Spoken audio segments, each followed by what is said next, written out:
Bismillahirrahmanirrahim. Yaxshilar bag'isi 1-bob. Barliq so'z harakat va yoshirun oshkora holatlarda ixlos va huzuriy qalb bo'lish kerakligi to'g'risida. Alloh taolo mundaq deydi: "Va ma umiru illa liya'budulloha mukhlisina lahud-din hunafa'a va yuqimus-salata va yu'tuz-zakata va zalika dinul qayyimah."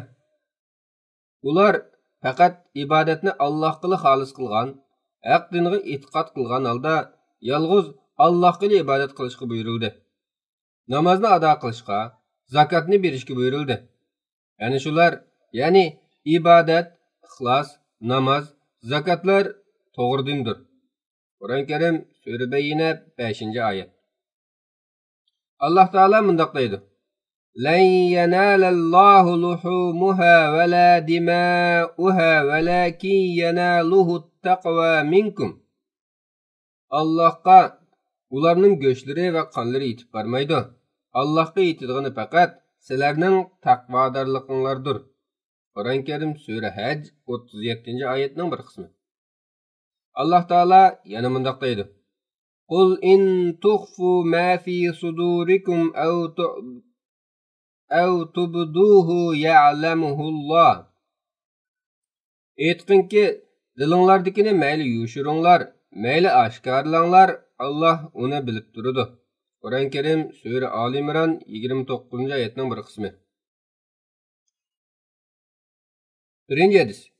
Mu'minlarning xalifasi Umar ibn Xattob radhiyallohu anhu rivoyat qildi-ki, men payg'ambar alayhissalomning mundaq deganligini angladim: إنما الأعمال بالنيات وإنما لكل امرئ ما نوى فمن كانت هجرته إلى الله ورسوله فهجرته إلى الله ورسوله ومن كانت هجرته لدنيا يصيبها أو امرأة ينكحها فهجرته إلى ما هاجر إليه. حقيقة barliq amallarning durust bo'lishi niyatga bog'liq. Haqiqatan kishiga o'zi niyat qilgan narsa bo'ladi. Kimki Alloh taolo va Alloh taolaning payg'ambarining roziligi uchun hijrat qilgan bo'lsa, u hijratidan shuni topadi. Kimki bu dunyoda pul molga erishish yoki biror xotin elish uchun hijrat qilgan bo'lsa, u hijratidan shuni topadi. Buxoriy va Muslim rivoyat qilgan. Hadisning muhim nuqtalari. Birinchi, amallarga beriladigan savobning niyatga bog'liq ekanligi haqida ulamolar birlikka kelgan. Lekin niyatning amallarning durust bo'lishiga shart ekanligi haqidagi ko'z qarashi o'xshash emas. Shafiy mazhabidagilar tahoratga o'xshash amallarning vositalarida va namozga o'xshash amallarning asli maqsadida niyatni shart deb qaraydi. Hanafiy mazhabidagilar niyat amallarning vositalarida emas, faqat maqsadli shart deb qaraydi. Namoz, ro'zaga o'xshash amallar maqsad qilingan amallar deyiladi. Tahorat, g'usli qatorliq ibodatlarning durust bo'lishi uchun shart qilingan amallar vosita amallar deyiladi.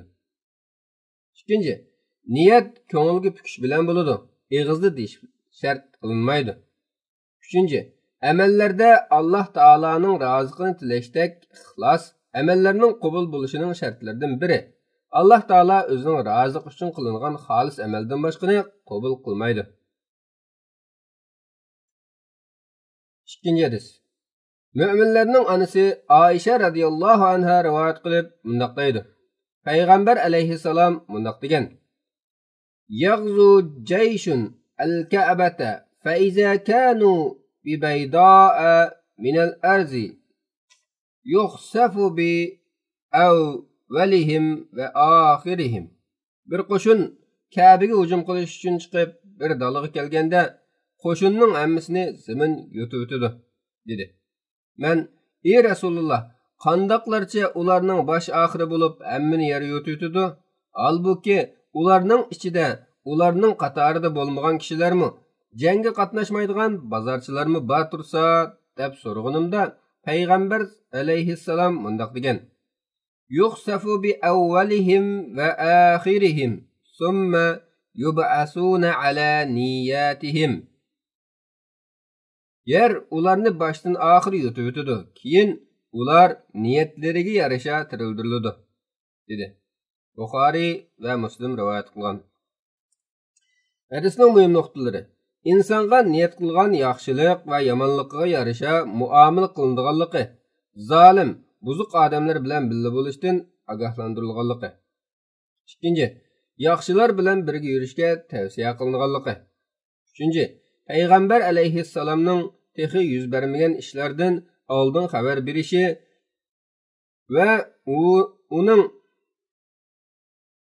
va uning hadisda xabar berilgan bo'yicha yuz beriladiganligiga iymon etishning zarurligi. Chunki payg'ambar alayhissalomning o'z nafs xohishi bo'yicha so'zlamaydiganligi. 3-hadis. Oysha radhiyallohu anhadan rivoyat qilinadiki, payg'ambar alayhissalom mundoq degan: La hijrata ba'dal fathi, walakin jihadun va niyyatun, va izastunfirtum fanfiru. Makka fathi qilingandan keyin hijrat qilish degan gap bo'lmaydi, lekin jihad va niyat baqiy qoladi. Sizlar urushga chaqirilsanglar, chiqinglar. Buxoriy va Muslim rivoyat qilgan. 4-hadis. Abu Abdullah Jabir ibn Abdullah al-Ansari radhiyallohu anhu rivoyat qilib mundoq deydi: Biz payg'ambar alayhissalom bilan bir jihatda birga edik. Payg'ambar alayhissalom mundoq dedi: Inna bil madinati la rijalan masirtum masira va la qata'tum wadiyan illa kanu ma'akum abasahum al-marad. Madinada kasal sababining qilib qolgan nurg'un kishilar bor. Sizlar qayerga mangsanglar, har qanday jilg'lardan o'tsanglar, ular sizlar bilan birga bo'lgan hisoblanadi. Yana bir rivoyatda illa sharakukum fil ajr. Ular savob sizlar bilan o'rtoq degan deyildi. Muslim rivoyat qilgan. İmam Buxoriy Anas radhiyallohu anhu ni mundoq dedi deb rivoyat qildi: Biz payg'ambar alayhissalom bilan Tabuk g'azosidan birga qaytgan edik. U mundoq degan: Inna aqwaman khalfana bil madinati ma salakna sha'ban va la wadiyan illa wa hum ma'ana abasahumul uzr. Haqiqatan nurg'un kishilar Madinada keynimizda qolib qoldi. Mayli biz jilg'alardan, mayli chig'ir yo'llardan mangayli, ular biz bilan birga bo'lgandek bo'ladi. Ular faqat o'zrisi bo'lganligi uchunla Madinada qolib qoldi. Buxoriy rivoyat qilgan. Hadisning muhim nuqtasi: biror odamning jihodga chiqadigan niyati va maqsadi durust bo'ladi ekan, agar biror o'zir sababidan chiqolmay qolsa, uningga yanala mujohidlarning savobining beriladiganligi. 5-hadis. Ma'ni ibn Yazid ibn Axnas radhiyallohu anhum, Yazid uning dadasi va bovsi ham sahobidir. Rivoyat qilib mundoq deydi: Dadam Yazid sadiqa qilish uchun masjiddagi bir kishiga dinarlarni qo'yib qo'yibdi. Men masjidga kelib uni olgandan keyin dadamning qishiga keldim. Dadam: Alloh taolaning nomi bilan qasam qilamanki, u dinarlarni men sana berishni niyat qilmagan edim, dedi. Biz datalash qilib payg'ambar alayhissalomning qishiga keldik. Payg'ambar alayhissalom: Laka ma nawayta ya Yazid va laka ma akhazta ya Ma'an. Ey Yazid, sana qilgan niyating uchun savob berildi. Ey Ma'ni, sening olganing sana tegishli bo'ldi, dedi. Buxoriy rivoyat qilgan. Hadisning muhim nuqtalari: 1. Sadiqani o'zining avlodlariga bersa durust bo'ladiganligi. Ammo zakatni ajdodlari va avlodlaridan hech biriga berish durust emasligi. 2. Sadiqa bir ishda biror odamni o'ziga vakil qilsa durust bo'ladiganligi. 6-hadis. Sa'd ibn Abu Waqqas radhiyallohu anhu rivoyat qilib mundoq deydi: Payg'ambar alayhissalom vidolashish yajini qilgan yili og'ir kasal bo'lib yotganimda meni yo'qlab kelgan ekan. Men Rasulullohga kesalim og'irlashib qoldi. Men moldor odamman. Menga mirosxo'r bo'ladigan bir qizim bor.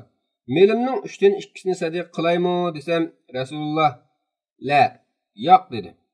Men yerimilcho desam, Rasululloh la, yo'q deb bo'lib, as-sulus va sulusu kasir aw kabir innaka in tazra ورثتك أغنياء خير من أن تذرهم عالة يتكففون الناس وإنك لن تنفق نفقة تبتغي بها وجه الله إلا أجرت عليها حتى ما تجعل في امرأتك.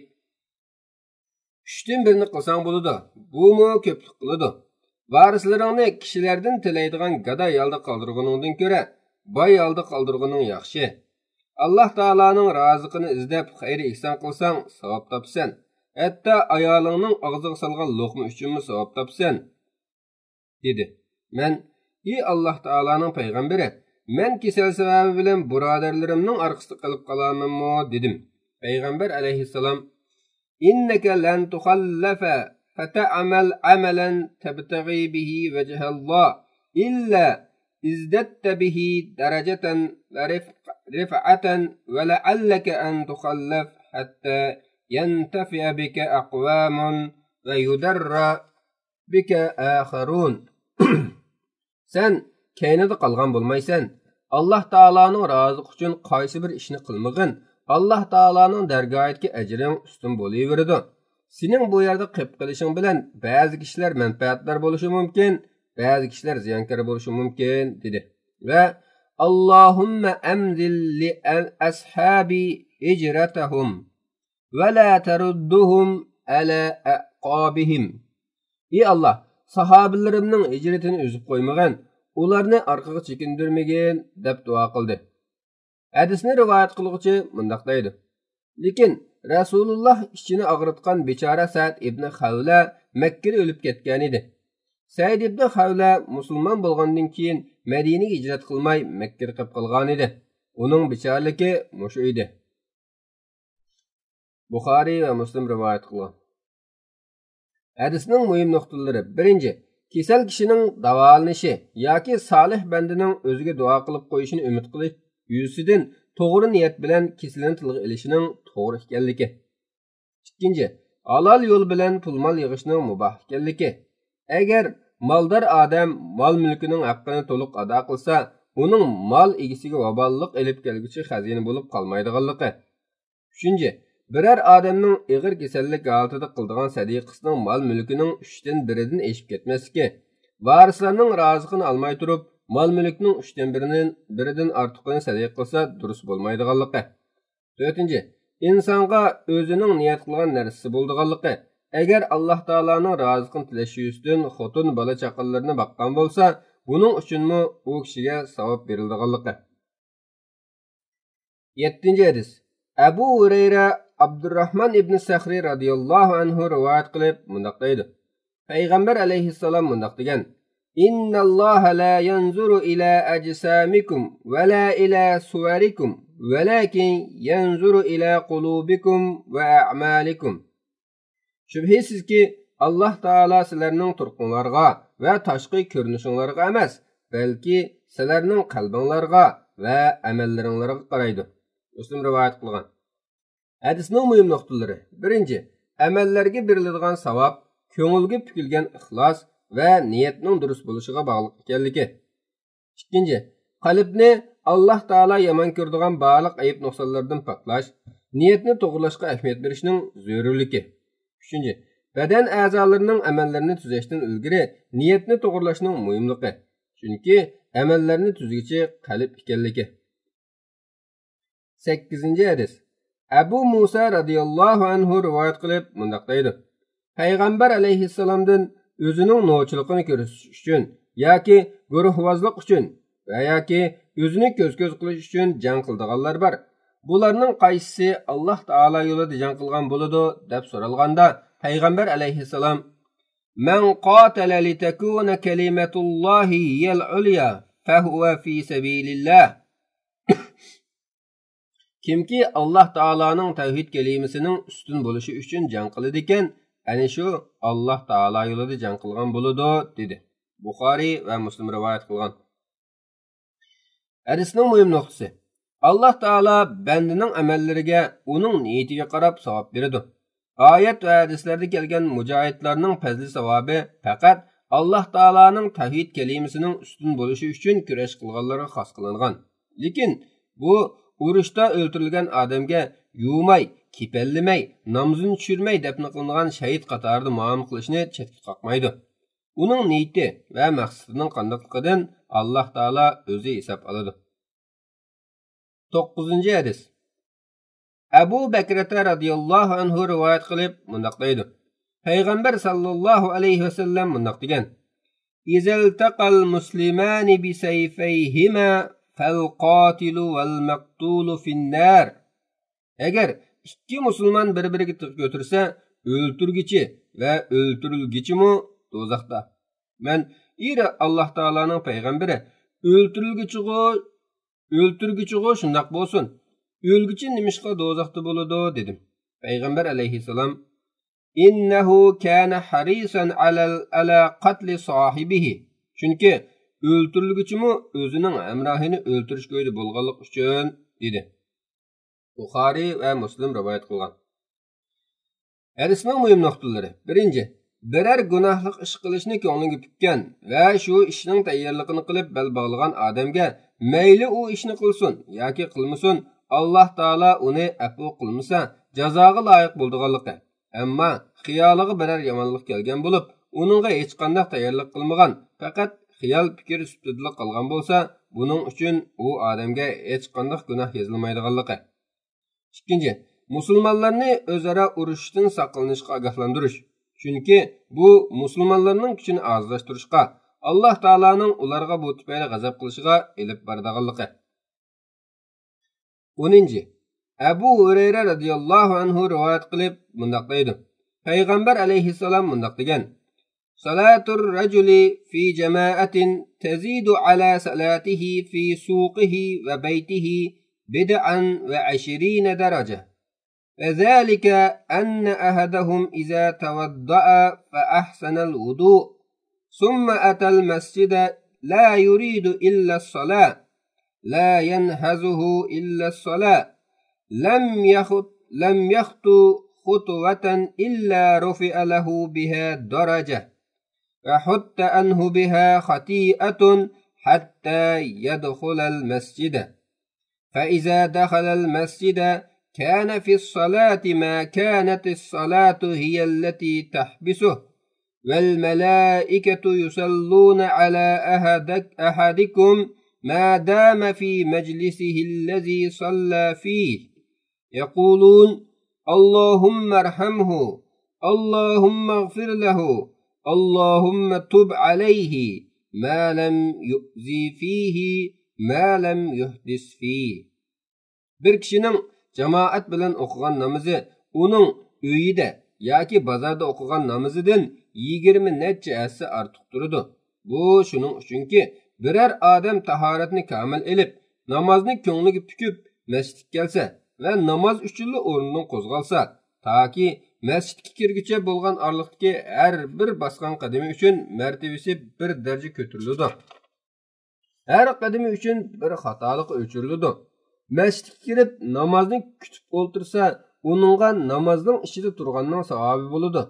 Biringlar madamiki namoz o'qigan o'rnidan qo'zg'almagan ekan, birarsiga azor bermagan ekan va tahorat sunib ketmagan ekan, farishtalar: "Ey Alloh, uningga rahmat qilgin, uningga mag'firat qilgin, uning tavbasini qabul qilgin" deb duo qilib turadi. Buxoriy va Muslim rivoyat qilgan. Hadisning muhim nuqtalari. 1.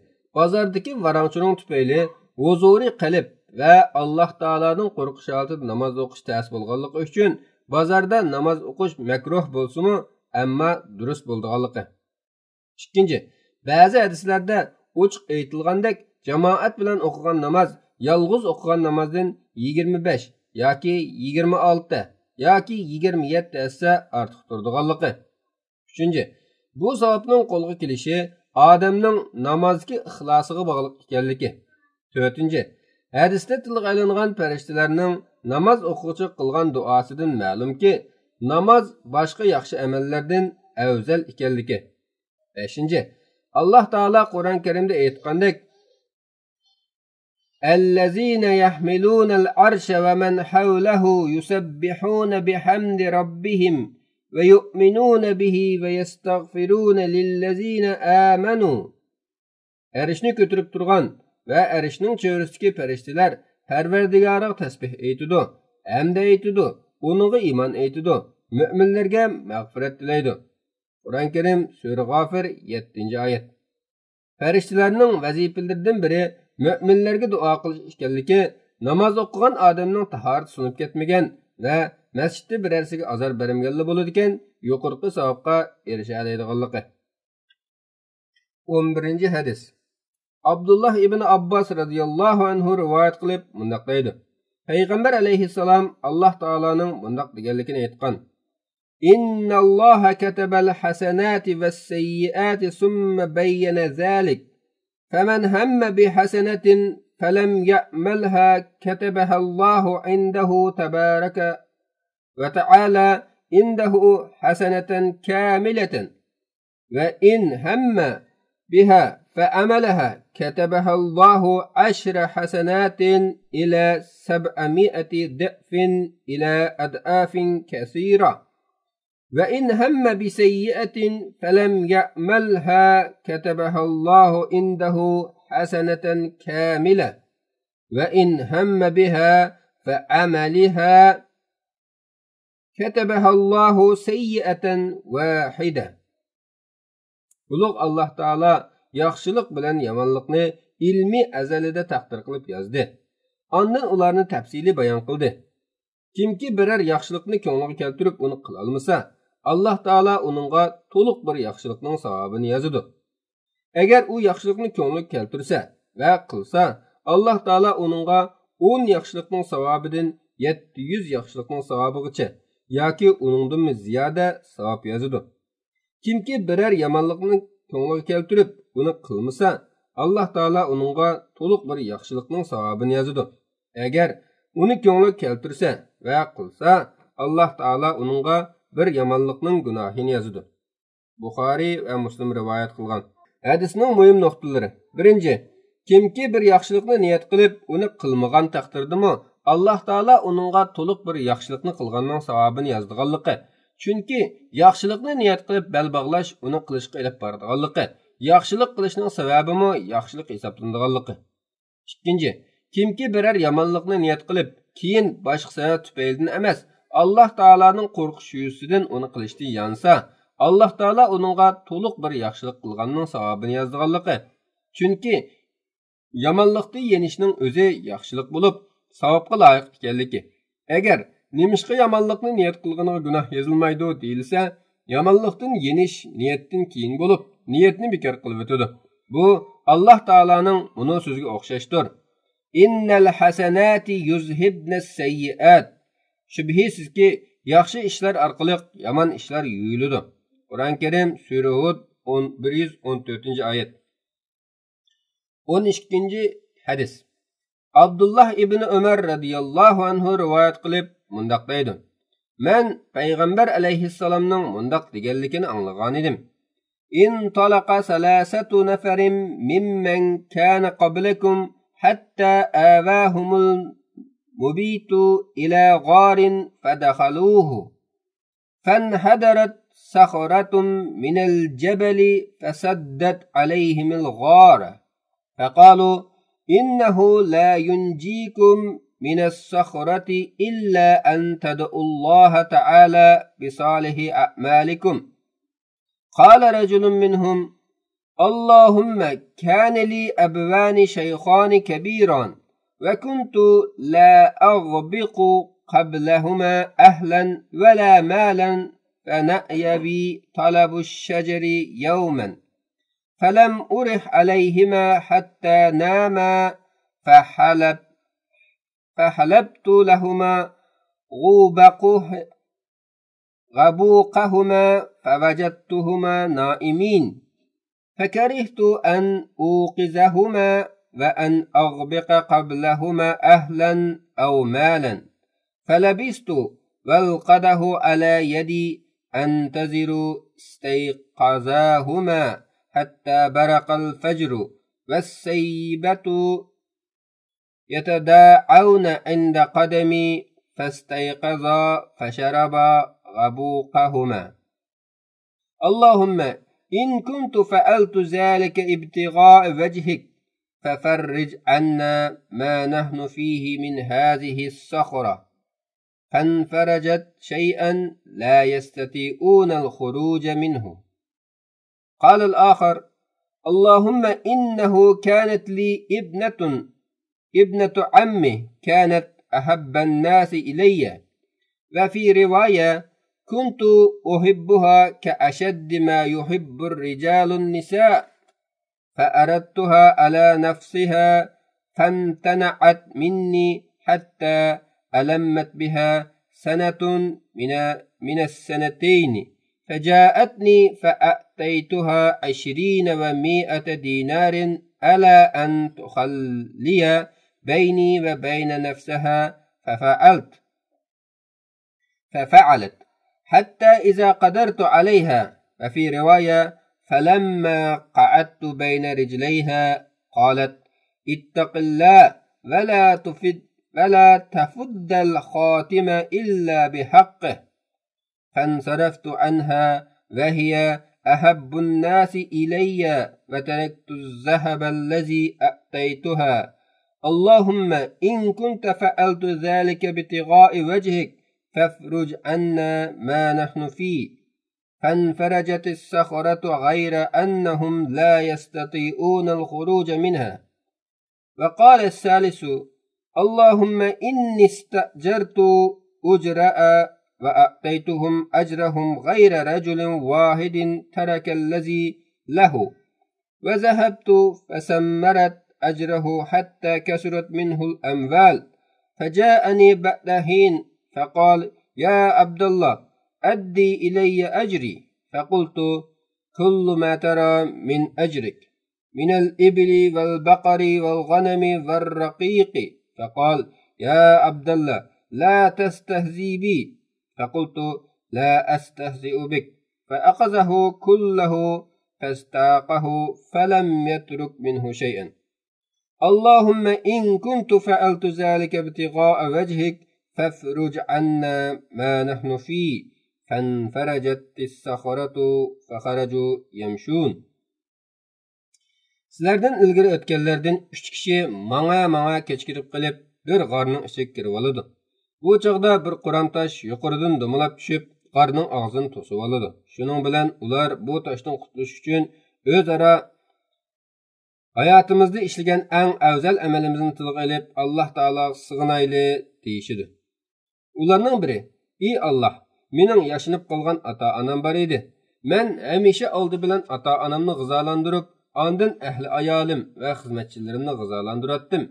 Bir kuni men mollarimni o'tlatish uchun yiroq joylarga ketib, kechroq qaytib keldim. Mollarimni sig'ib, sutini ilib kelsam, ota-onam uxlab qopti. Ularni uyg'otishni va ulardan burun ahli ayolim va xizmatchilarimni g'izolantirishni xo'p ko'rmay, tong atqanga qadar qoch qo'limda ota-onamning uyg'onishini kutdim. Kichik bolalarim qo'rsqoch holda oyog'imda yig'lab turishatdi. Ota-onam uyg'onib, kechlik tamqi bo'lgan sutni ichishdi. Ey Alloh, mushu ishni sening roziliqing uchun qilganligimni bilgan bo'lsang, bu toshni ko'tarib etgin, dedi. Shuning bilan Qur'on tosh bir oz ko'tarildi, lekin ular buning bilan chiqib ketolmaydi. Ularning yana biri: "Ey Alloh, mening tog'amning men eng yaxshi ko'radigan bir qizi bor edi." Yana bir rivoyatda: "Hech qanday bir bir ayolni men uni yaxshi ko'rgandek yaxshi ko'rmaydi" deyilgan. Men uning bilan bir yerda bo'lishni talab qildim. U talabimni rad qildi. Qahatchilik bo'lib ketgan bir yili u mening qishimga kelibdi. Uning ixtiyorini menga topshirish sharti ostida uningga 120 tilla berdim. U talabimga ma'qul bo'ldi. Uni nima qilsam shuni qila oladigan chig'imda, yana bir rivoyatda uningga yaqinlashmoqchi bo'lgan chig'imda deyilgan. U: "Alloh taoladan qo'rqqan, nikohsiz yaqinlashmag'in" dedi. Shuning bilan uni tashlab ketdim. Halbuki men uni yaxshi ko'ratdim. Uningga bergan oltinlarni uningdan qaytarib olmadim. Ey Alloh, men sening roziqingni deb shundoq qildim. Bu toshni bizning ko'tarib etgan dedi. Tosh yana bir oz ko'tarildi-yu, lekin ular buning bilan chiqib ketolmadi. Uchinchisi: men nurg'un ma'dikorlarni ishlatgan edim. Men ularning ichida ish haqqini olmay ketgan bir odamdan boshqa hammasining ish haqqini bergan edim. Men uning ish haqqini ishlatib ko'paytib qo'ydim. uning mollari ko'payaverdi. Bir muddatdan keyin u odam kelib, "Ey Alloh taolaning bandasi, mening ish haqqimni bergin" dedi. Men uningga, "Sen ko'rayotgan ashu narsalar, ya'ni to'ga, kala, qo'y va qullarning hammasi sening ish haqqing" dedim. U, "Ey Alloh taolaning bandasi, meni zanglik qilma" dedi. Men uningga, "Seni zanglik qilayotganim yo'q" dedim. Ondan u hech narsani qo'ymay hammani ilib ketdi. "Ey Alloh, mushu ishni sening roziqing uchun qilganligimni bilgan bo'lsang, bizdan mushu toshni ko'tarib etgin" dedi. Tosh butunlay ko'tarilib ketdi. Ular g'ardan chiqib ketdi. Buxoriy va Muslim rivoyat qilgan. Hadisning muhim nuqtalari. Kishilarning beshiga kun tushgan qiyin vaqtlarda bir Alloh taologa iltijo qilib, qilgan yaxshi amallarini tilga olib duo qilishning yaxshi ekanligi. Ikkinchi, ota-onaga yaxshilik qilish, ularning xizmatini qilish, ularni boshqa har qanday odamdan, xotin bola-chaqadanmi ortiqroq ko'rishning ulug' ekanligi.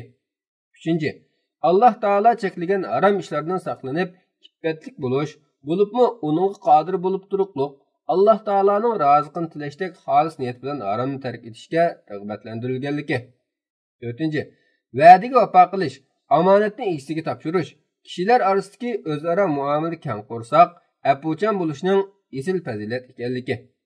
Beshinchi, beshiga ig'ir kun tushgan odamning chin ixlosi bilan Alloh taologa iltijo qilib, Alloh taolodan yordam so'rab qilgan duosi ijobat bo'lganligi.